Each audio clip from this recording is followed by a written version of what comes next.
Bow. Timer for the discussion? Yeah, if you could do that. Yeah, we're live, by the way. Hey, everybody. Cool. All right. Hey, everybody. Welcome to Ultimate Effort, the official, unofficial webcast of Index Card RPG.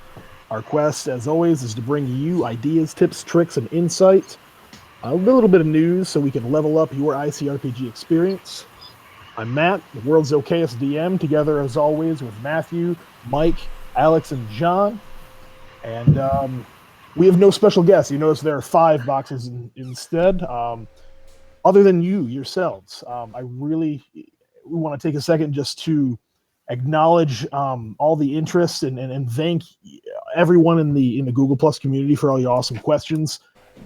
There's a lot to get to. We do plan to address all of what you guys are posting. You all have posted excellent topics and for conversation. Give us a lot of food for thought. I want you all to know your questions on the list. We're going to get to it, I assure you. Long list. For today, we've got we've got a couple of things in the pipe here that are interesting. We were just before we went live, we were having a little discussion about something that maybe you guys have thought of, maybe you haven't. There is the question is. It's not really so much a question rather than an observation that we're kind of sharing. ICRPG seems to be used for an awful lot of one-shots rather than full-on campaign. We were discussing, is ICRPG, do you think it lends itself better to campaign play or just that one-shot? Which is it, you know? But before we were able to really get to the meat of that matter, things snarled in the darkness, and oh god, a black dragon! It breathed acid breath on us. Roll initiative. 18 here. 19. Oh wow. 16. I rolled a 3. Oh my goodness. Classic. I rolled a 9. So, Alex, last. So, one-shots and campaigns. Does Index Card RPG lend itself better to one than the other? What do you think, John? Well, I think the reason why we see a lot of one-shots versus campaigns is because one-shots are easy to write and they're easy to run, and quite honestly, they're easy to introduce people to the new system. However, I think that it's like it really should be used to run campaigns simply because it's easier to run, it's easier to maintain, and I mean we've seen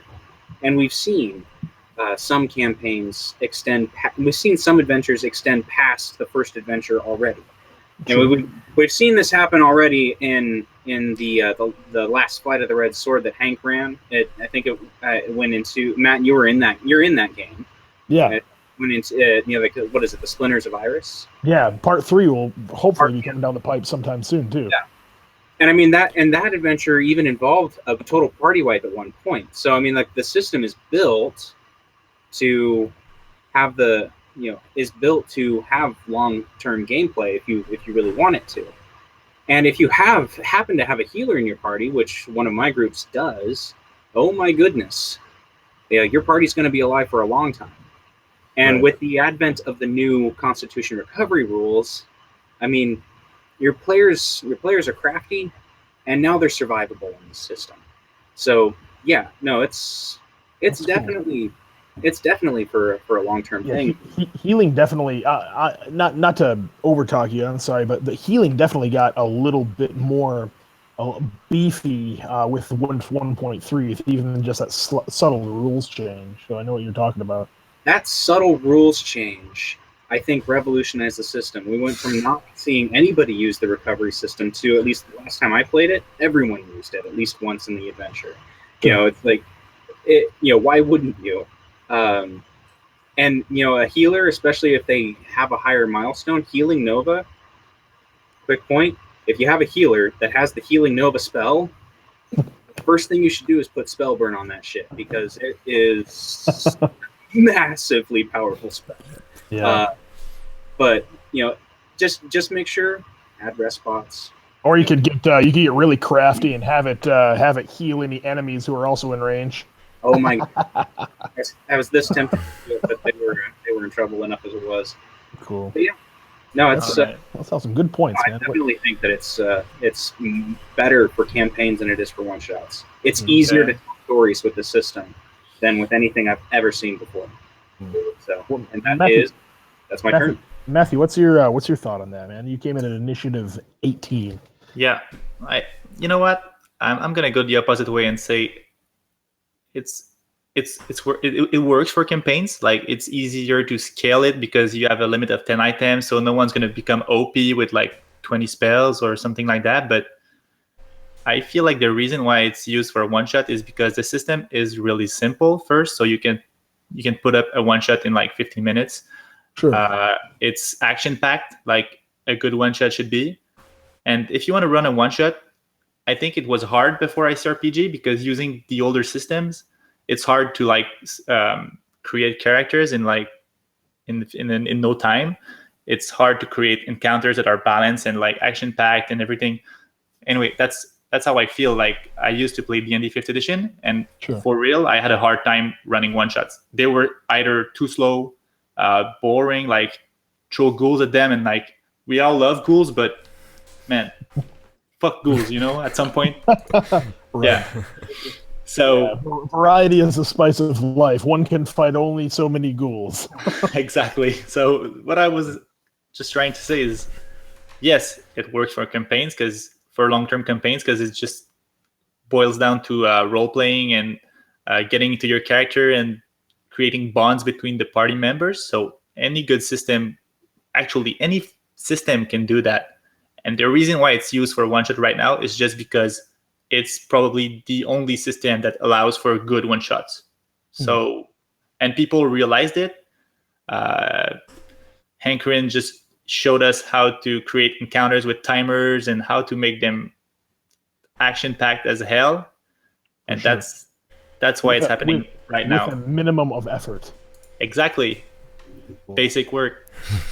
All right, moving on. Initiative 16, Mike. What do you think? What are your I have thoughts to. there? I have to add stuff on what Matthew said. I think it comes down to the investment problem, and by investment problem, I want to talk about the invested time of constructing a campaign or a one shot versus the fun produced out of it. I believe that because it's easier to design these one shots, and they produce a better outcome. And if you fail, it's easy to just brush it off and like continue. When you fail in your long-term campaign, it has repercussion in the future. So, like, let's say the Lich King dies right there, and you're like, shit, he wasn't supposed to die, and it fucks up all your story and your lore. And you feel like running along, like the advantages of running along a long campaign is your self-actualization while you're being creative. That's the funnest part. Is as a GM, you're gonna all this creativity is gonna produce like lots and lots of fun, but it's time-consuming, and you're constantly barricaded with self-doubt and overthinking, and it sometimes paralyzes you in your creativity.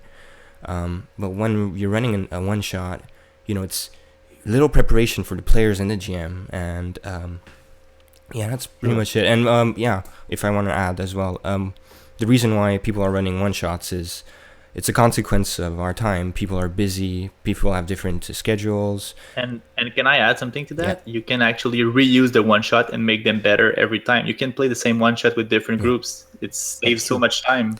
And people are growing. have always, they have diminishing spans of concentration and focus when they do shit. So like, you're gonna be on your phone, you're gonna be like, one shots is like bam, direct. You have like, it's 4 hours, man. You're gonna go through it and it's action packed. That's the advantage of ICRPG. It's action packed. I have the experience of like all the one shots that I run. Everyone wants to, okay, when are we playing again? I'm like, I guess we could do that. You know, well, you know what I mean? Let's. I think it's a good starter. It's a good starter, and then it gets you like, okay, fuck, this happens. I'm gonna construct a story around it. I actually went and checked in the ICRPG manual to see how many times one shot the word one shot would come out, and how many times the word campaign came out. Campaign came out 8 times, and one shot came out 6 times.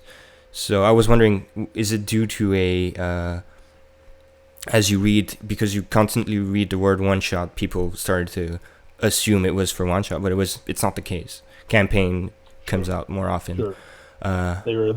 They're perhaps psycho-programmed to by the book that they're reading. That's all I have to say about that. Sorry to take so much time. Oh no, hey man, that's cool. Next is Alex. What did you roll for initiative? 3. Yeah, I had a 3. All right, cool. Hey, you know what, man? I'm gonna delay my action. Oh my! I'm gonna go ahead and do that, man. I want to see what happens to you if you get dissolved by acid or not. Well, it very well could happen.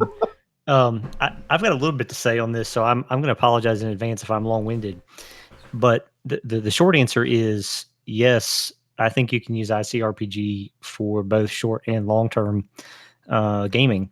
I'm currently running it a campaign right now using ICRPG. We started out in 5e and then we converted over, so that's a little bit of a teaser for what's to come. But I think for me, one of the reasons why I like ICRPG for the long haul boils down to 2 concepts, and the first one is going to be challenging characters. First of all, I don't think it's fun at all if your characters are Conan and they're killing 50 goblins in one swipe. And Speak for yourself. Right. Well, it can be, but certainly that gets very boring after a while when you're not challenging them. Yeah, point taken. You need that at least once. Yeah, that's right. So, and we'll talk about variety, of course, but in general, that can't be the default all the time. Similarly, your characters can't be getting crushed all the time, because then they're just victims, and there's nothing heroic about that either. Nor is that fun for anybody, especially if you're that DM. Sure. For me, where the game gets awesome is when characters are ragged. It's the struggle that we care about. Yes. And so, look at any good piece of fiction, look at any great movie that you like. We love it when protagonists get beat up, get knocked down, get right to that point of failure, and then at the last moment somehow come through to save the day. Yeah. That's exciting. And if you can replicate that at your table, I guarantee you it is going to be awesome. Now, to tie this into ICRPG, what I love about it is I do not have to work very hard as a DM to challenge people. And kind of built into the rule set already, because you always have 10 stinking hit points at the beginning. Absolutely. And so literally for say 3 to 4 brand new characters, I can throw 4 to 5 1-heart monsters at them, maybe occasionally a boss with 2 hearts. And very quickly I can get everybody down to around 2 or 3 hit points, but somehow, some way they will find a way to still overcome. And that is awesome.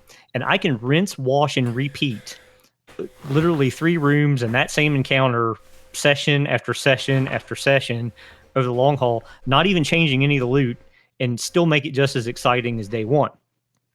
Now, I'm going to go into my second topic on this, which is then scaling. And so let's assume that you do give these players better loot. Again, I think ICRPG scales even better than D&D, than 5e, because with all of the abilities in 5e, by the time characters are around level 5, and certainly by level 10, they're almost gods at the table. And I found I have to work very hard as a DM to challenge folks. I really do. With ICRPG, I don't have to work very hard to challenge those folks. Even if they get some better loot, we just go up to 2 heart monsters, and I may not even have characters at the end of my first story arc they may not even get a heart until they're done an extra heart until they're done that entire arc. So I can keep them in that ragged state over the long haul and make it really super fun and really super exciting. And I'm sorry that was so long, but that's the reason why I think ICRPG would really shine during the long haul. Cool. Yo, you guys need to stop apologizing, man. What you say is really valuable, man. Take your time, guys. I love all the if I could actually, if anything, Alex, if I could get more of your thoughts out into the world, that would be ideal for me. Oh, that's very kind of you guys. There's Depending on what Matt has to say, I think I have something to add. Based on something I think Mike said, but please. There's. I guess I'm going last here, and I think that because of aforementioned things, I run a lot of one shots. Like I probably do one or two every weekend. It's very, very easy to do one shots, and especially with ICRPG, I threw one together in about 20 minutes. It's perfect for it. However, campaigns are hard to do. They're tough to do in ICRPG, not because of any failing of the system. It's just that if there's a problem with running a campaign using ICRPG, it's the same issue that you have doing a campaign in any system, and that's kind of touches on like what Mike said. It's the investment. It's the commitment. You need. It's hard for me to find somebody that to sit down and plan a 15 session campaign with. I don't know if they're going to be around, let alone still alive. In 30 weeks or something, if I'm meeting every other week, but there's it's just it gets to the point where I find it really easy to get people interested in campaigns, more so than in like D&D 5th edition or any edition really, because it is so easy to create those one-offs that people will come to you saying, hey, you know what, that was awesome. I really like my character. It was so simple. Let's continue playing that story and see where it goes. If you're playing with a decent group, they kind of start coming to you with campaign ideas, which has never happened to me before. Open air, guys. What do you think? That's really awesome, by the way. Yeah. For real. Shit. If I can add something, and you also have to be aligned. Like you said, you have to plan a 15 session campaign, but you also have to be aligned with your player goals as well. Like your campaign has to be aligned with what they want out of a session, so that in a way it castrates your creativity in this long-term session, which is, I think it's hard for a creative person to like work under like these tight constraints. Like everybody here likes. I know Matt likes to blast some shit, and puzzles are not really his thing. And I will destroy I will light the fucking puzzle on fire. Almost every time if I can. Better make that shit indestructible. If I make a campaign and I want it to be this political puppet master House of Cards bullshit, yeah, it's gonna become Fire and Blood if I'm in that game. It's gonna become like a Game of Thrones episode. So yeah, that's what I want to add. You can go ahead, John. So, based on what Mike said, and I guess a little bit on continuing on what Matt was saying. So, what I like about, because right now I actually am trying to write a campaign, about a 15 session campaign in ICRPG, starting from the ground up, and over the course of about 4 hours, I was able to outline the whole thing, like the big stuff. where it's the major conflicts, leaving the story essentially up to what the hell the players are going to do and what the game master wants to make out of it. Right now, I'm starting to shrink it down to I've almost designed the first iteration of the first adventure. Yeah. And so, I think like Alex was saying, teaser of things to come. I think we'll start seeing more campaigns slowly start to show up. But what I like about it is starting the adventure writing and the campaign writing from the standpoint of the format that we currently have in Index Card. The bullet points, the very general stuff, where it gives the benefit of the doubt to the game master to fill in the blanks. And then at the very end, in the conclusion, like, seriously, read these adventures all the way through. They're brilliantly designed. In the conclusion, it tells you like how it impacts the world if they succeed and if they fail, and it succeeds the goal of the adventure. Because let's remember, like, the point of your group being there at all is to be on an adventure. Sure. So if you're worried so much about drawing them into the story, you're probably missing the point. If your players aren't there to play, then why are they there?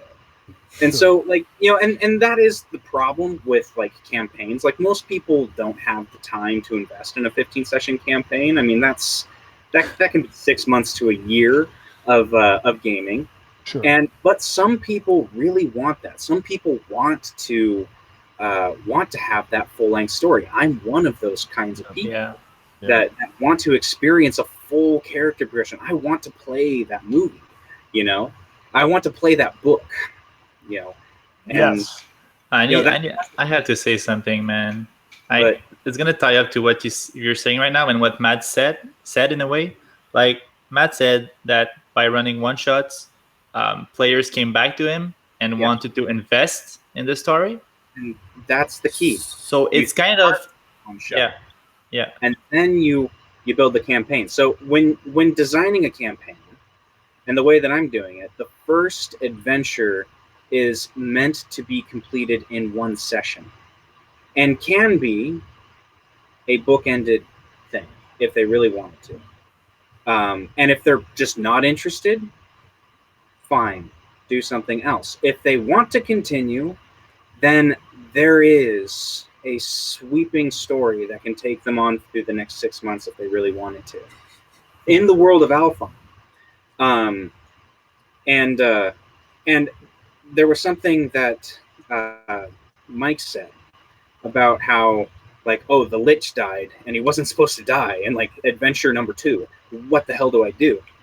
What I like about the system is the, like, one, it's the, like, conclusion, succeed or fail aspect in the ending. But the other thing too is just how easy it is to throw together an adventure campaign in the system. It makes those like oh crap moments really easy to fix. But that's the point of running one shots. You don't have you take off the stress of building this big arc that if something bad happens, you fuck up all the work you did. It's not just that you destroy the story. It's that, I mean, you invest time in creating something, and there's a chance that it fails. But by doing one shots and just, it's not actually improv, because you always have like these ideas for what's next. Mm-hmm. But at least you don't invest so much time and risk wasting it in a way. Yeah. So if I so there's add to so as go ahead. Go ahead, Mike. Sorry. Yeah. I just wanted to add like this quick thing. I think 15 sessions is too much. I would bring it down to 6 sessions. 6 session is reasonable, and you can always extend it and create like, that's all. Go ahead, John. That's all I want to say.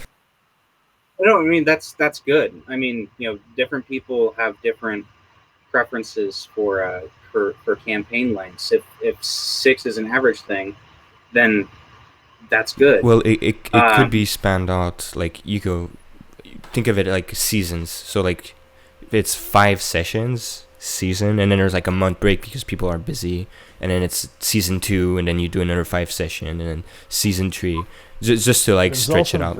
Go on. There's also the notion of doing a campaign built out of one-shots. Yes. Using the same characters, but in different situations, and I've done that before, and that's really cool. Which is basically how the setting of Warp Shell is set up. Sort of. Yeah. So, like, if you really want to do that, like, there's no better place to do it than Warp Shell. But as a game master at your table, if you want to make a campaign as you go, there's really no better system than Index Card, because it's so easy to plan one session at a time. Cool. And like you do it by the bullet points, and you can have your next session ready within an hour. So that's not a whole lot of investment and work as a game master into this massive story. Now, as authors trying to make a pre-generated campaign for game masters to use, on the other hand, there's still a lot of work, but it's like a fraction of what it would be with Dungeons and Dragons. We gotta pull the rug up from under you there, man, because our time in town has ended. Which is good, because that was everything I had to say about that. It is. So, Mike, when are we gonna resume Valor 5? There you go. Hey, we gotta do that soon. yeah, we could do that next week. Not to put you on the spot. Yeah, we can do that next week. Perhaps we could cast that for these fine people. Come on, bro. Roberto. I'm ready, man. I got it right here. Let's do it. Okay. We're moving into to our tribunal now, which is kind of the last session was like kind of the meat and potatoes. We got a couple of questions, and several answers.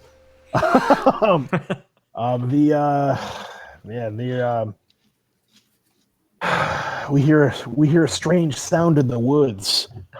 All of a sudden, we're surrounded by orcs. Roll initiative. 11. 10. 11. A roll off, motherfucker. Roll off. Look in the eyes. I got an I 18. got an 8. It would have been amazing if we had 18 again. Matthew, what did you roll? 11? Yeah, Was 11. It 11 yeah, at 11 first? first. And I'm after him. Right. Okay. And then you rolled a 10. Alex, what do you got? I have a 6. Man! All right. Alex, The cruel dice. I rolled a 19. Oh my goodness. Ooh, you get the star. At least Cord rolls higher than you, Alex. That's right, man. I'm actually going to use my I'm going to go ahead and use my first action to roll stealth, and we're gonna go right to Matthew here. Oh. This Okay. That's rude, man. So Matthew, the question is, we've seen a lot of this particular question asked. A lot of barbs really thrown at D&D 5th edition about how it falls down, and how ICRPG improves upon those things because it kind of discards useless items and stuff. My question: what is the thing what is the thing that you dislike about Dungeons and Dragons 5th edition? Now, I'm not meaning this to be like a hit piece, but it comes up a lot. Man, I can't stand that about 5th edition. I'm just curious what your guys' barbs are about those. What do you think? Man, I think I'm gonna go with I dislike the attitude of the community behind D&D 5th edition. Oh wow, okay. That's gonna be hard because a lot of people here and maybe viewers they love D&D, and Sure. I don't mind. I'm gonna go ahead and just say it. You find them to be elitist? And this is based on a true story, man. I made a Reddit post a while ago, and I just wanted to find a solution. I was seeing all those memes about bag of holding. Everybody's using bag of holding because fuck the loot system in D&D. It's too complicated. You don't calculate pounds and shit like that. Sure. The usual. And everybody's using bag of holding or just not counting inventory. Okay, and Yeah. my question was around like Backpack of I hold Yeah. everything. I was just saying that. Well, is there a solution to that? Can we make loot interesting? And it was just a question, And man, I got freaking bashed. They lit you up, man. People were so mad at me for You trying. mean to tell me that you got yelled at for having a dissenting opinion on the internet? Yeah. Yep. Weird. But it wasn't even an opinion. It was formed as a question, not. Yeah, Oh, wow. people were weird. They were just defending their game like it was their precious Ring. thing that no one can talk about. I wasn't even insulting anybody, I was just asking that question, and yeah, exactly. They were like that. They're precious. And like we're Canadian, we can't insult people. Yeah, I was nice to them, I went smoothly, and people were just, oh man, the community, the way they defend it, and I love D&D. The content is great. There's a lot of depth to it that ICRPG doesn't have yet because we don't have enough content yet. Sure. And yeah, I love D&D, but the community, man, you play with people, and every group is different. They all play differently, but they are all really freaking conservative about the way they play. If you mix up D&D groups, holy shit, you're in for a fight, man. Like, hey, he did 2 moves. God forbid. At my table, we don't do that. And I'm like, oh, well, I extended your table, man. What you going to do? It's God forbid you try to change something about one of their classes. Yeah, man. Holy shit. Yeah, don't do that. Right. Okay. So next, Mike, you were at initiative lower than Matt. Yeah. 11 as well. Yeah, I'm gonna add something to what Matthew said. What I hate about D&D, it's because D&D tries to cater to every interpretation of what a role-playing game is supposed to be, all at the same time. The attempt to solve every... They try to put everybody together. Like everybody has, like I talked about, everybody has a mutual goal when they play, right? And what D&D always tries to do is like, oh well, your mutual goal is okay, and your mutual goal is okay, but they're exclusive. You can't like, if somebody wants to play the game like a video game, it's okay. If somebody wants to play like a role playing game, it's okay. But then when you try to put those two together, it just doesn't work. You're mixing water and oil. Yeah, exactly. They're trying to and hear everyone join this giant group, and yeah, exactly. Somehow we'll make it all work. And the way they try to like justify it, like what I read from that in the community is, well, this is not real role playing. Yeah, you're stupid. I'm gonna shame you, and I'm gonna use that as proof. And what this does to the hobby itself, well, first of all, it means that the hobby has a general philosophy that design doesn't matter, nor does complete communication of how to play matters, and a group. What the fuck am I saying? Yeah, and there's a lot of shaming involved when you're trying to argument. So like your argumentations are played on words, and like, well, that's not the correct interpretation of words. You're stupid. I'm smarter than you. Sure. I know. It sounds like you're revolving kind of back to like the community. Yeah, exactly. Yeah, it's just to add. Yeah, you're describing those beardy old gamers that are set in their ways. But that's the way the book is made. Exactly. It's saying wargamers can fit with role players, and they can both fit with the guy who likes puzzle, and they can both fit with the other guy that we don't even know what they like. And so I will say that I have never seen, not yet. I haven't seen that behavior out of anyone in the ICRPG exactly. yet. And on a parting note, games work because people agree to play by a set of rules. If the rules are unknowable, like in D&D, can you, like Hanks said, do you guys know every single rule in the book? No. Why would you learn that? It's completely stupid. It's dumb information. You don't even need that to live in real life. So what happens is people... I lived and played through all of second edition. I still can't explain to you how FACO really works. So that causes a problem. You have no basis of negotiation for the shared imaginated space we all have together. And because of that, it you can't really argument. Like, your only argumentation is to shame other people because, well, nobody knows the rules. Every interpretation is okay, and you can't. Yeah, that's what I want to say. Interesting. Yeah, I'm salty. We've got. I see that. Well, what's your little pain point there, John? Because I know that you and I have talked about this a little bit. I think I know what you're going to say, but I want to hear it from you. So, I had a couple of things, but the biggest one, and it's interesting because it dovetails right off of what Mike was talking about. It's the need to constantly reference the Dungeon Master Guide to do anything, and the constant battle with the rules lawyer. Preach, brother. It's too complicated, and heaven help you if you have a grappling situation. And it's just everything from what's my racial ability, what does this spell do, what damage dice does this weapon roll, what's the weight of this item, like, am I encumbered, how much movement distance do I have because of my encumbrance, like, what currency are we using right now? It's just it got to be a little ridiculous. And I, like, before Index Card even came out, I was just like, you know what?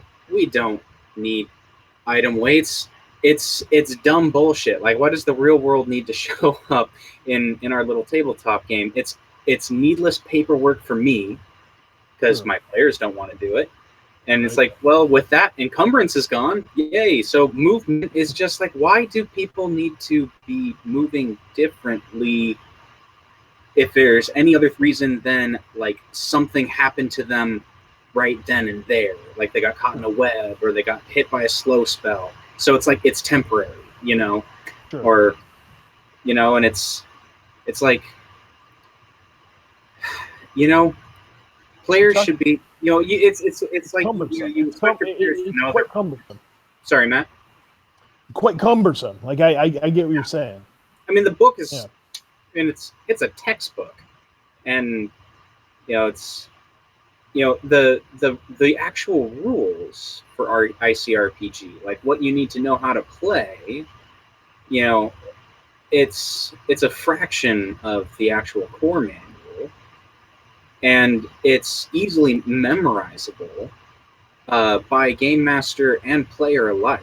Like, pretty much, I mean, we have a lot of discussions on Google Plus about, like, the nitty-gritty of various rules here, but what I find that's interesting is that it's people asking questions about clarifications of various rules, like, buried within these, the guy who has the rule book handy, you'd have to tell me exactly how many pages of the manual are devoted specifically to gameplay, but within those set pieces of pages, players are also reading it. I don't think that happens with the Dungeon Master Guide. I don't think Dungeon Masters read the Dungeon Master Guide. I know I did. That's because it's 100% fluff. Yeah. How to play is 9 pages. Yep. Thank you. It was even less than I thought it was. Interesting point. So I've had several players that have never picked up ICRPG before. I've been running demos for them, and they know how to play 100% but before the first session. If I can add something to that, the first session we rolled, I didn't read the GM book. Right on. And that was like your second or third game that you ever wrote that you ever did, right? I played with what's his name, Chris Hately. Okay. That was the first session, and I understood every rule from that first session, and I applied that too. So it's crazy how how easy it is to learn in one session, and you can DM without even reading the book, and I think on what John added, what's really cool with ICRPG is it tells you how to play the game for along there's this whole section on how to play the game, and that's what's missing in D&D, and D&D is too scared because it tries to cater to everybody.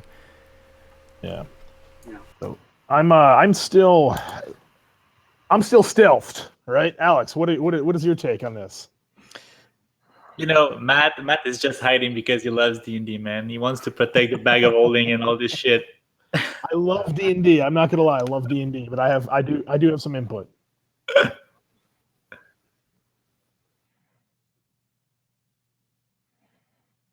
Cool. Okay, so first of all, let me say I had a fellow DM tell me here recently. He said, whenever I pick up a new RPG system, the first thing I do is I look at the grappling rule, because that's going to tell me a whole lot about the system. And that really stuck with me. So I just wanted to tack that on to John's point, because that really is the case. Now, I have not put this guy onto ICRPG yet. I can't wait until I do, because when he goes to look for the grappling rule, it's going to be an awesome day, I suspect. Right. True love at first sight. Yeah, exactly. It certainly was for me. And you guys raise an interesting point about all the mechanics in ICRPG being so streamlined and intuitive and accessible and easy to grasp right out of the gate. Let me just say, I do not hate on D&D. I think 5th edition... Nor should you. I think 5th edition may be probably the best iteration of D&D that I've seen. I think the advantage and the disadvantage mechanic is just revolutionary. It's so intuitive in terms of a tool for a DM. That being said, my specific pain point with D&D, although I have several, but it's this. So here's this awesome book. And what I'm going to say about it is, this looks really nice on a shelf. It's got a lot of really cool artwork on it, or in it. The MSRP is also $50. And when you get past the pretty artwork and you really start to sink your teeth into this book, what you're going to find is there's a lot of coaching on narrative technique. So there's going to be a lot about world building, and you're going to get a lot about crafting a story and who, what, when, where, why, which are not bad things. However, this book does not give me any practical mechanical advice step by step about how to be a good DM and how to create encounters from a mechanical standpoint that are going to challenge my players and really engage them at the table. And do you know a game system that does have that? Well, I'm going to sound a little bit biased here, but I suspect my answer is going to be ICRPG. Yeah. Can you hold that up, Matthew? There you go. There you go. Yeah. Yep. Yeah. So the game mastery section. I showed the counter, the other product. Let me show this one. But in any event, the current D&D DM's guide does not give you anything about mechanical technique. It doesn't give you anything about the art of room design. It doesn't talk about this idea of function and how function creates pinch points or pain points for your character in a room, or really sort of adding any sort of mechanical punch to your encounters. I love the fact that Hank and ICRPG take me through timers, threats, and treats. I love the fact that we talk about things like challenge tuning involving damage, disruption, and duration. All these key concepts that make me a better DM at the table and that give me practical advice on how to mechanically design encounters. I love the fact that ICRPG has all these encounter archetypes. I mean, everything from tangles to pinches to kites to a duel, all these types of different scenarios, and you just don't see that same level of advice in a $50 book. That looks good. It looks cool. It's got some cool tables and stuff in it, but truthfully, it doesn't make me better at the table, and it really doesn't help me. It's actually all sort of vague and nebulous. It doesn't help me specifically create fun at my table, and that's one of the big pain points for me as far as all of D&D. And just to pin something on there, if you need clarity on one of those concepts, there's also an hour-long video on YouTube explaining each of those things. You know? Yeah, man, that's true. Yep. So you're saying that the game mastery book doesn't help to teach how to play, and the player's handbook doesn't teach how to play. Is that right? Did I get that? Or I think the player's handbook is better. The biggest criticism I have with the player's handbook is that it really needs better organization. It needs to be way more streamlined. I think, Matthew, you'd mentioned earlier when we were talking offline about all the page flipping you have to do even in character creation. Oh my gosh. So just for your freaking spells, man. Holy fuck. Oh my gosh. I mean, if I have to download a third-party app just to keep track of that Oh shit, yeah, man, word. The spells, man. We all do. Yep. We all The do. spells, yeah, just I'm not even gonna. I don't even write them down. I'm just like, all right, great. Throw it in the app. Cool. When you have Alright, so- 30 Cool, minutes. man. Alex, I appreciate those, man. That's keen insight, man. I like that. I like that. The DM, I never had considered that. Okay, the DMG doesn't actually teach you how to be good at your job as a DM. It just gives you the raw info. yeah, a lot of fluff, as you point out. My I guess I'm gonna pop out of stealth here and say I love Dungeons and Dragons. I love it. Okay, however, that doesn't mean I don't have my bitches about it. Okay, like and one of the things is that the simulation. Okay, this is gonna be my biggest thing, right? The simulation drives me crazy. The oh, you can only move like your movement is 30. Oh, you can't like can you see around that corner? Oh, you're in half cover, you're in 1/4 cover. That stuff is ridiculous, right? It is rules upon layers of rules, and it drives me crazy. I can't I really don't like it. My encounters in 5th edition used to take all session long to complete, right? Now I can fit like 3 or more encounters into like a single like one night session because of ICRPG's focus on narrative play rather than that simulation, and that's the single largest thing for me. Like that's it. That's it. That is. I could go on for quite a long time. I'm not gonna though. You guys have all made a lot of good points. Man, First time I mentioned banana-based distance my players, it was like 10 minutes of I couldn't get them to stop laughing. It was yeah. awesome. They're just like It's like yeah, no. It's like I could pull it out for you. That's how we do distance here. Yep. If you don't have a banana, a pencil will do too. Yeah. Well, it's like I do it. Like the hang loose sign. Yeah, the banana bits. It works Awesome. just well. Like we don't use rulers at my table. Cool. Yeah. That's cool, man. We've yeah. I mean, there are things that we don't like about 5th edition, right? I mean, everybody like obviously this assembled crew here has got levels of dislike and like for that system, but since this is a webcast about ICRPG, and because ultimately, begrudgingly, I do think ICRPG is an improvement over 5th edition.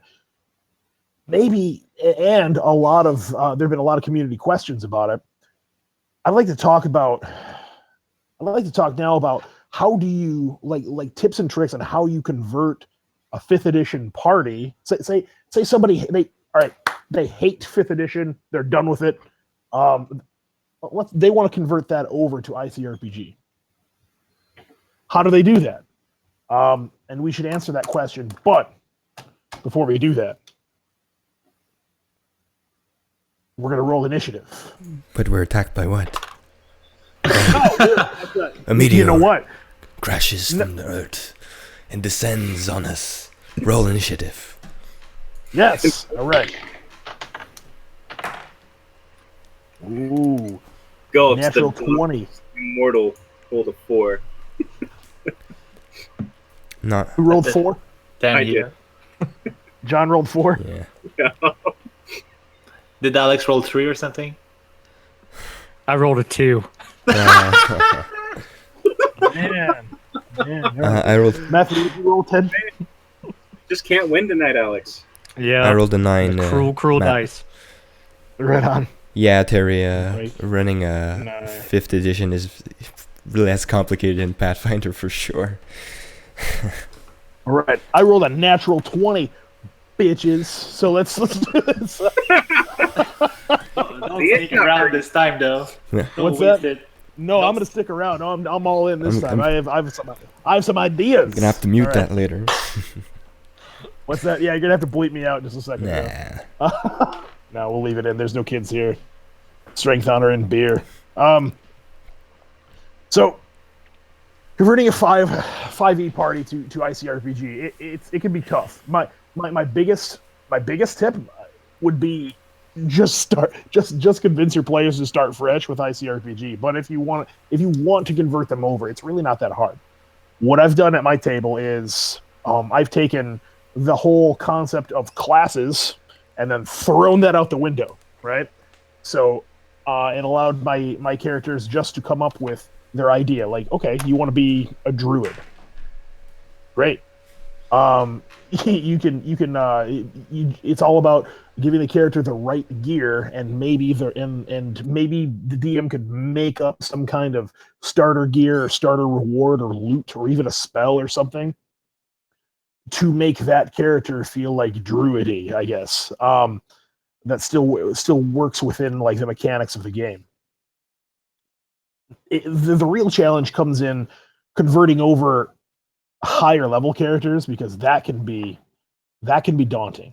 My wife, for example, has got an 8th level druid, and she will not part with her 8th level druid. It's not going to happen. So my idea for that is I'm going to take, okay, what are the things that are about your character that are coolest to you? So, and then take those things, those abilities, and just make them. Sorry, I was a little distracted by something that's behind me. Go to bed. All right. There you go. I apologize, you guys. Children, can't live with them, can't sell them.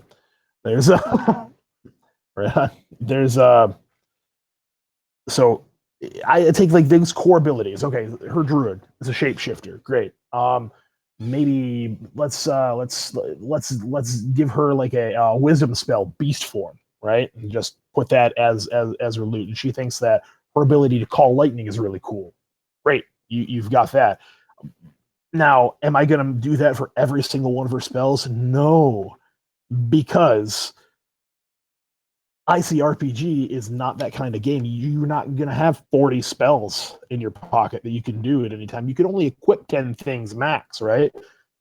So in as far as converting over the characters, just take like a list of, I don't know, up to 10 things that you think are cool about your character, and then just like give the character those things, make some simple stats as the DM, as is your purview. Make those things up on the fly if you need to. Put them on the character sheet so they're represented. Make the player feel awesome, right? And so they don't feel bad about like losing a character. And you're golden. The easy part is converting over the encounters and adventures. That's already been laid out in like Hankerin's videos and like the DM section, ICRPG, and all that stuff like that. But and in fact, there are several people, myself included, who are going to be putting out a conversion guide. Not that I think it's necessary to have a printed guide, but I'm going to do one anyway because a lot of people have been like curious about it. So hopefully that will be done. I don't want to give an exact date because it's kind of a labor of love, and I only have so much love to go around. But pretty soon, and I'm running a little bit long. Matthew, what do you think? I'm gonna use what you said to build up. Like, you have 10 items, right, in ICRPG. So And your pack. Yeah. So in the act, they can be spells, they can be anything you want. So Mhm. what are those things that make your character your character? So pick the stuff you like, and the way I would like frame it for my players is the least you pick, like instead of like 8 spells that you like, you pick 3. Well, you've got 7 other items that can improve those 3. So maybe the thing you prefer with your character is magic missile for some reason, and you like the fact that it can curves and like, Sure. just It will find you.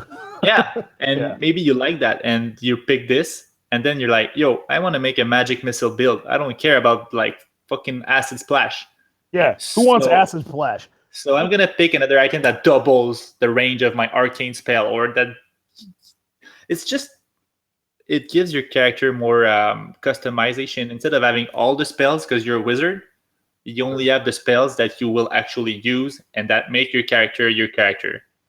So and we were talking about casters, but if your fighter's got a sword that has a cool name, and I think it's you, Matt, that had a sword that was what do you say when the weapon is alive? Does that work? My character? Yeah, you said that the fighter in your group had a sword, and then when you leveled up, you had to fight them. Yes. You're talking about the blade called Legion. Legion is a sentient blade from the first age, and it's got the essence of all of its previous wielders throughout the ages, throughout the centuries, inside of it. And every time the character levels up, he's sucked into like an arena, and in the stands of the arena there are all of the representations. There's a warlock there, and there's a barbarian there, and there's a fighter clad in armor there. One of them in the arena will stand up and just kind of slowly walk down and challenge him, and if he wins that fight, Legion grants him a portion of that champion's strength, and if he loses, he dies. So it's pretty. So what makes that the sword is part of D&D? Nothing. It can be an ICRPG, Absolutely. Like, that's the beauty of it. You like second wind, you always use it. Well, it's an item now. It's not hard. Just pick some and improve them, or maybe pick a lot but don't improve them. It's your choice, Sure. And that worse than that, if the characters are really OP and they really like being OP, like they like slashing 10 goblins at once, like Alex said, well, give them more than 6 points, I guess. That's an alternative, or more items, or, it's not something I would do, but I know some players love being like that. So that's... That is kind of a little bit of... There is a little bit of disparity. If you're making new characters, there is a little bit of a power level disparity between D&D 5th edition and ICRPG. So, I mean, Yeah. we can get into that later, though. That's my 2 cents for that. Coming in at a big 9 for initiative is Mike. What do you think? Well, first, how I understood the question was, how do you convince your players to play? No, just like maybe that. That's a part. I want to take it from that angle, and not because I know John and Alex have probably interesting ideas over that. Yeah. Well, negotiation can be hard because you have to arm yourself with weapons to negotiate with your players, because they're not all going to be compliant. And if you enter a battle with like a knife and your players have guns because they're like a level 15, you're not going to win that fight. And you also don't have to be an asshole and be like, hey, I'm the GM, so I decide we're going to convert. You're probably not gonna. You've just lost credibility. Yeah, exactly. But at the same time, you can always tell them, look, playing D&D is time consuming for me, and if you guys want to have the same level of enjoyment and like, make them feel empathic. Like, I pass a lot of time to design these things, and if we would go to ICRPG, I would have even more time to create even cooler ideas, because stats are easier and everything. So from that angle, that's how I would convince player, like, dude, it takes me 8 hours, man. And I did a campaign of ICRPG. It took me an hour and a half. We can go and have beers afterwards. You know, I'm not constrained to be a slave. Why are we not doing that now? Yeah, exactly. And so I had an idea. I thought Matthew was gonna say it. Well, I'm gonna say it anyway. How I see it is, if they're high, like let's say they're level 8 or level 15, make them choose 15 spells. If they're level 8, make them choose 8 spells. So depending on what level they have, convert their items into spells. And you have, you know, let's say they have 15 spells. Well, there are 5 spells that they have to like swap and to equip. Throw them in the backpack is what you're saying? Yeah, exactly. And then you explain to them, like you show them what Diablo is first, and then you tell them like, you can take these spells, and then you can create items to like do cool shit. Like Matthew talked about magic missile. Like, okay, every time you shoot magic missile and hit somebody, it has a chance to polymorph like two like adjacent creatures or like crazy stuff like that. So I think shit. I didn't say that what I hated about D&D. It's the lack of creativity, and it forces player to the spells are like, yes, conform to this. Yeah, exactly. Yeah. It's this you're conformed, and you're, well, you know, at the same time people need that, you know, because like I said, D&D is trying to like cater to everybody. Anyway, ICRPG. Can I add something to that? Yeah, go ahead. You must tell your players that before they create crazy shit, they will need strength and dex and basic stuff. You know, they don't have to create only spells, because the +1 dex boots are freaking useful in ICRPG. Yep. So if you're high level, man, create them +2 dex boots. I don't care, but think about the stats. You need them. Think of all the levels as like milestones, and just give them like, say, okay, if you're level 11, here's 11 things you can have. Some of them can be spells. You know? Yeah. Next in initiative, John. I know with certainty that you have something to say about this. Yeah. So actually, Mike reminded me something real quick about like the creativity of players with the system, and how that actually ties into the conversion of your characters with, like, say, creating new spells. I was just in the process of converting my players to ICRPG from 5th edition to run the Doom Vault adventure. One of them is a mage. 4th level, doesn't have a whole lot, but she does have floating disc. And it was a randomly rolled spell at player start. At first, she was kind of pissed that's what she had, but you know what? That was actually one of the most useful spells. I think she's like she uses that so often and in such unusual ways. But the spell floating disc is like half a page in descriptions and restrictions and what it can do and how it operates and stuff like that. And like, well, I have to convert that to a sentence. Sure. You Floating create, disc that holds shit. you create a floating disc of solid energy near for 1d4 rounds. You know, int spell. And you know what? I like that, because that gives her freedom to do interesting stuff with it. She hasn't yet, but I'm waiting for her to try to do awesome things with it, because then I get to be like, well, that's not that's going to be difficult. You know, you're actually going to have to make like int checks for it not to fail, or things like that, so that like, they don't just plummet to the bottom of a chasm or something.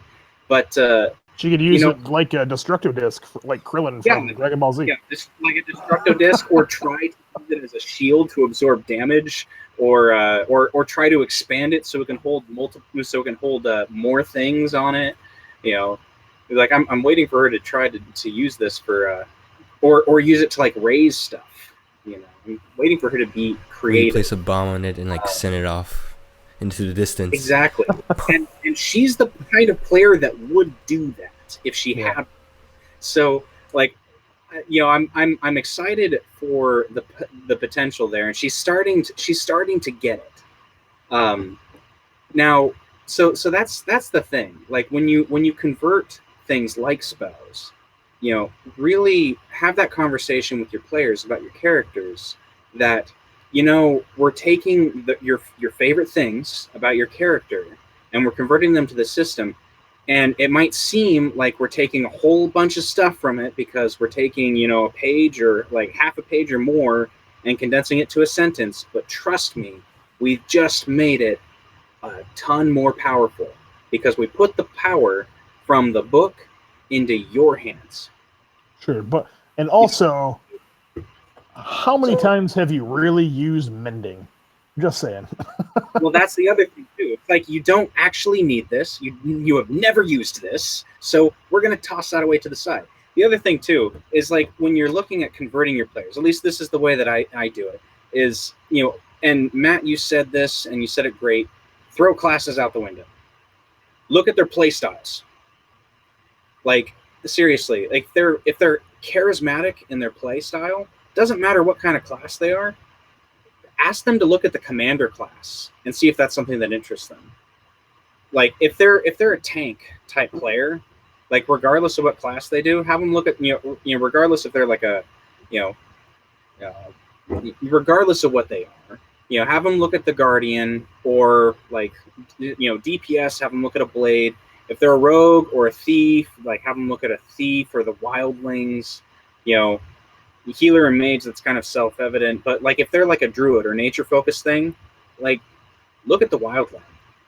It's surprisingly similar to a druid in nature. It is. Yeah. Can I add something? Yeah. I like to add to that, but yeah.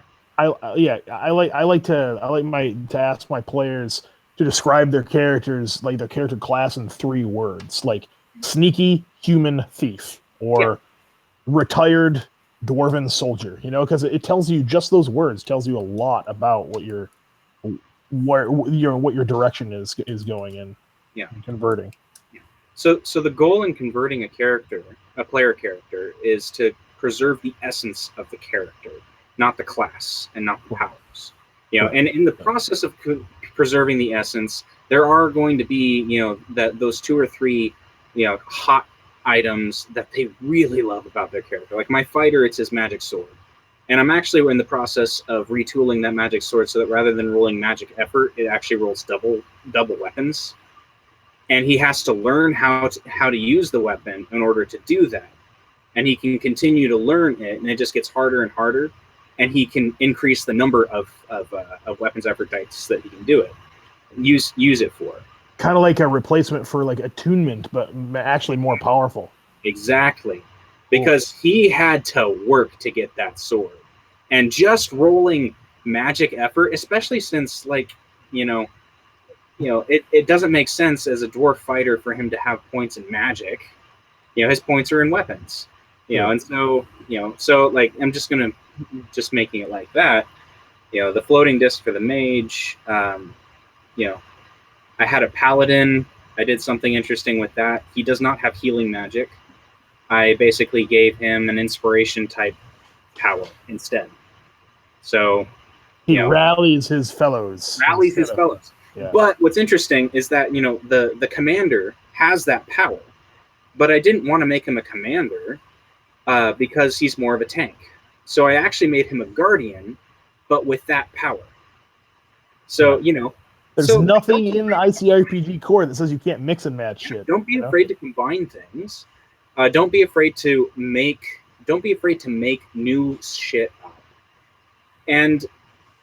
But here's where things get tricky though, is when you have higher level characters, they tend to have a lot of hit points. And the hardest thing about converting a party to this system, I think, is the drastic reduction in health. So the way that I would see it is, 10 hit points is not a lot, but no. If you're converting if you're converting a party that's like under 4th level, just treat it like it's 1st level. Just give them 1 heart. But if you're converting them from like level 4 on up, what I would recommend is like a 3-2-1 ratio of hearts for tanks, DPS, and magic users. So at like, from like, I've got it somewhere here. So from like 4th to, I don't know, 7th level, magic users, so that would be like your healers and your mages would have 1 heart. Your DPS or your skills characters would have 2, and your tanks would have 3. Interesting. That's where my party is currently at. It works great. I can throw a ton at them. It's challenging, and they love it. Cool. Okay. So for, but for like, a mid-level party, so for like 8 to 15, mid to high, 8 to 15, you have your magic users at 2 hearts, your DPS at 4, and your tanks at 6. So they feel really powerful, but that's when you can start like hitting them with the black dragons and like the childs of Adasatoth and not feel like you're going to wipe them out. Sure. And they don't feel like you're just stripping away their godlike powers. Because it's true, in 5e, you're god. Anyways, so I'm done. That was the big thing I had. All right. Yeah. All right. So how do you convert a 5e party to ICRPG? I've done it with my current group. Here is 3 easy steps if you'd like to do it yourself. Step 1, what is the level of your current players? If they're levels 1 to 3, even 1 to 5, I would suggest go ahead and try to convert them over to ICRPG. If they're beyond level 5, I think you just need to punt. Either finish out that story arc in 5e, or just give up and start over in ICRPG. Frankly, I think you should do that anyway. But I converted my group. They were only level 3. So that made it really easy. So step 2, how'd I go about it? Step 2 is, before I converted the characters, I had already started converting the mechanics. So we were already using a single target. We were already starting to reclassify turn order, or we'd already started to use turn order. We were already starting to use effort for non-combat tasks, things like that. The recovery mechanic, things like that I could pull in. I went ahead and pulled those things in. So mechanically, the game was basically playing like ICRPG. And then the last step is we started to convert the characters. Fortunately, I had all the character sheets, so I could do that on my own. But like most of my default, it came with conversation with my players. We sat down and we talked about it. And then, truthfully, there's no magic to this. I just went step by step, piece by piece. So hit points became hearts. If you had less than 15 hit points, that became 1 heart. If you had 15 or better, that became 2 hearts. We started to convert stats into bonuses. In some cases, I nerfed them slightly, but we basically kept them about the same. We started to convert weapons into simple categories of dice. That was perfect. We got rid of leveling. We started to convert attributes, abilities, and feats that you find in 5e, and we started to convert those into pieces of gear. So, for example, my thief really liked to hide in the shadows, so that became a special cloak that she had that allowed her to, that gave her a dex bonus for hiding in the shadows. I was fortunate in I didn't have magic users in my group other than a homebrewed alchemist class, and I converted all of his recipes into basically scrolls. And if he lost them, then he just couldn't make those potions. So too bad. But this is what I'll have to say on that whole topic about spells. In every role-playing game I've ever played, this is what it's like. You're an awesome magic user, and you really want to do something cool like cast Fireball. Except that the spells available to you include Speak with Snails, Create Tree Bark, and Summon a Compass. And it's like, really? Like, I have a magic user who's swinging a shard blade that he summons from mist and can slice through pure stone every round, but you're a magic user and all you can do is talk with snails. Like, it's ridiculous. If I'm a magic user, I want to be able to cast an awesome magic missile. I want to be able to spray acid out of my hand into somebody's face. I want to call down lightning. I want to do. Nobody wants to be Radagast. Right. So truthfully, that is probably the thing that I like most about ICRPG is being able to pick some really useful spells to make your spellcasters as potent as your fighting classes. And so I would suggest that if you're going to do a conversion and leave out all those wonky spells, give your spellcasters some awesome stuff that's really going to make them shine at the table and really going to make them useful to the party. So that's my 3 easy steps. Figure out your party's level, start over straight in ICRPG, or do the conversion. 2, slowly convert the mechanics, and then 3, convert your characters. And you should be good to go. Thank you, guys. Cool, man. Cool. So we have we've come to near the end, but we're all still alive. About to roll that session end dice. Throwing out a 1. Looks like we got a 2. We have we probably have time for a couple of questions from so we have a 2 from the feed, right? Yeah, a 2 stands for I do it times 5, so it's 10 minutes. 10 minutes. Yeah. Cool. So I have All right. nice 10 minutes. I think Terry addressed a really interesting question. If you want to read it out, Matt. Terry Street question: do you guys think ICRPG should retool the magic system? I've seen and heard some pushback against ICRPG because of the way magic is handled. Yeah. Interesting. Roll initiative for this, or just babble? I can talk about Yeah, that. I think man. Matthew has like something really interesting. Yeah, Matthew, Yo. go ahead, man. You can take that one. That's So- a great question. That's a great question.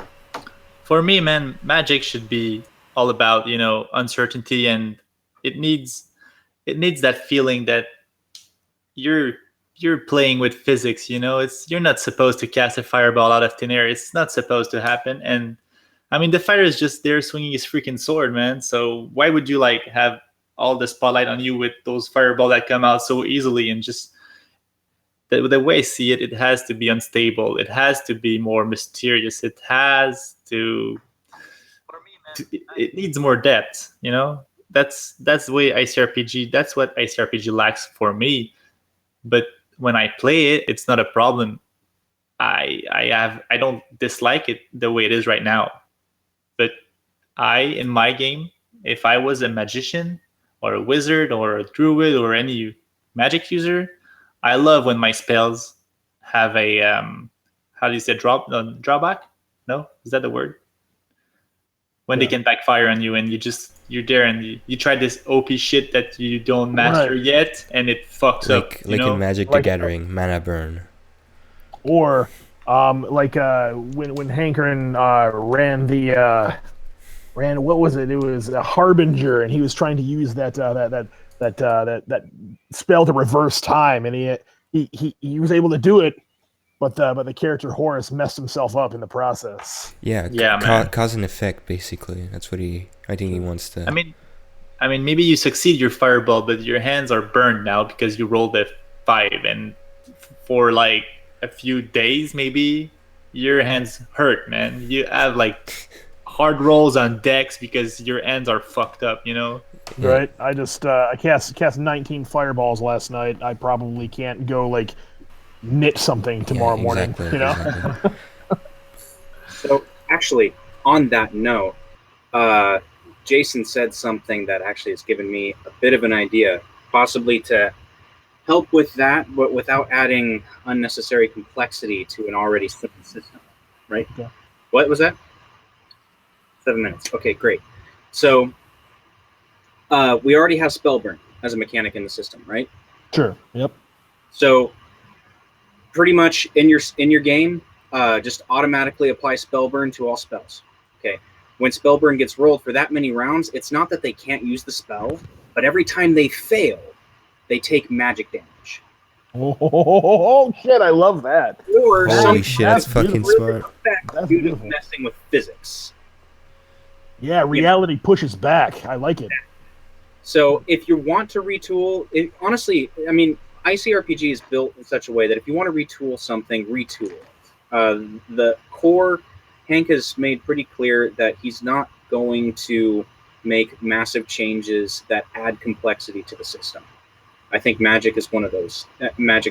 This, I think, is a quick and dirty way to really make Magic a risky business. Mm-hmm. And in fact, I think I'm going to do that my next game. I'm gonna try it too. That sounds killer. That's gonna be added to the Vader 5 campaign. How do you my character's going to explode. With injuries. T-shirts. Make Magic dangerous. Do you have anything to add, Alex? Or I can ask a question. Yeah, I was just going to say quickly, the only other thing that I might do to make Magic a bit more unpredictable is I might consider using, and although I haven't yet, the Dungeon World mechanic. So roll 2d6, add them together. On a 1 to 6, you fail and something bad happens. On a 7 to 9, you get part of what you want, but there's a cost, whatever that is, whether it's damage or the spell backfires.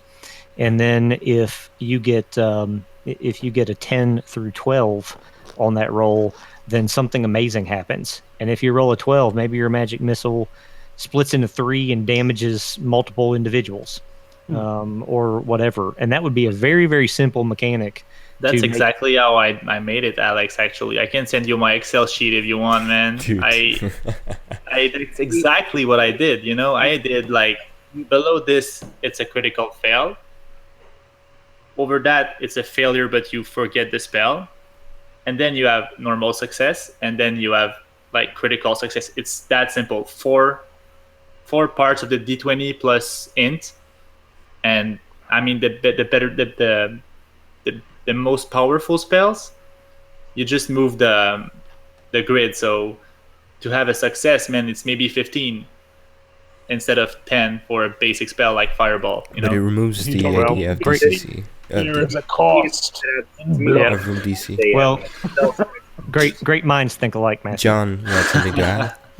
Yeah, John, what do you have to go on? Anything that adds an Excel spreadsheet to ICRPG is probably a little too complicated, but you run your games how you want to run your games. But an Excel sheet pretty much looks like this at the end of the day. You know, it's just a table. No. You know, it's like I totally get it. It's just like the way you said it. I was like, that's really, it's not yeah, but yeah. So I think that yeah. might have answered your question about magic complexity. Yeah, I think that pretty much hits the thing. I like that spell burn. Yeah, I like it as well. That's killer. But yeah, matching too complicated. I do agree that make magic dangerous again. Like I kind of like the direction that you're going in there, Alex, with the varying levels of difficulty. Like, oh man, like if I sacrifice a couple hit points, I know that I can make this spell like actually spring into the world. But if I don't, then it fizzles.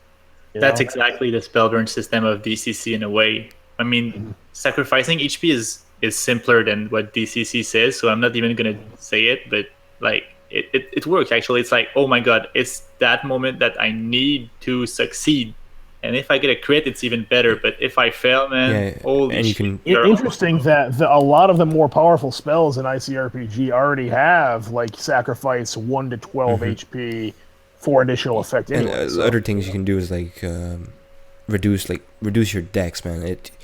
This spell hits you hard and you're tired after you used it, and you wanted to make it succeed. So like, let's say you sacrifice 2 dex and it gives you a +5, and then you cast this time expansion, whatever, and I think that's crazy. Yeah, I think it's that's with their stats and stuff. I love that. I'm sending you my Excel sheets, guys, if you want. But I might use it. I'm not gonna give it to the players, but I'll hold it up here. It doesn't have to be permanent. It doesn't have to be like, they're gonna regain it like maybe 1 or 2 over whatever. Until they get a long rest. Yeah, exactly. If you have to sacrifice something to make that lightning bolt go off, but now like your hands are permanently stuck in like forks and you can't hold a cup, you know. And God knows an ICRPG long rest, man, you don't get them often. So Yeah. it's pretty much like, do you really want to sacrifice 2 decks, man? Because maybe the next room is full of walls to climb. Maybe. Yes. But Right. That's why you've got a levitating disc. yeah, exactly. Oh,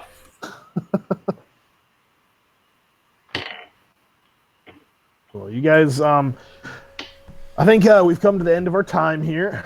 So I sure appreciate everyone who's stuck with us this far, listening to 5 lumpy-headed weirdos go on about their interpretations of role-playing stuff.